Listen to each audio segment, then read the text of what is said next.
Maziwa ya mtindi kwa wewe ambaye una changamoto ya acid reflux pamoja na vidonda vya tumbo ama matatizo katika mfumo mzima wa mmeng'enyo wa chakula.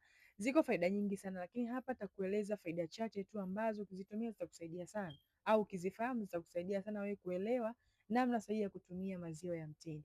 Kwanza kabisa, usitumie maziwa ya mtindi ambayo yamesindikwa viwandani. Tumia yale pure kabisa kutoka kwa ng'ombe, unayahifadhi mwenyewe alafu yanaganda ndipo unatumia.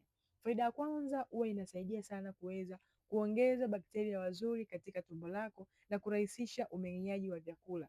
Hivyo inazuia kabisa kurudisha bakteria wazuri baada ya kutumia antibiotic.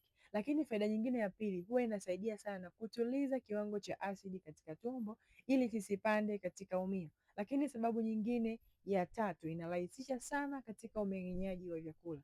Lakini endapo kama unatumia maziwa ya mtindi na unaona bado unapata gesi sana, ufahamu ya kwamba pengine uko na changamoto ya vidonda vya tumbo na haijapona, au asidi yako imekuwa kali zaidi mpaka inakuletea hali hiyo. Nipigie simu sasa ili niweze kukusaidia kutatua changamoto hiyo.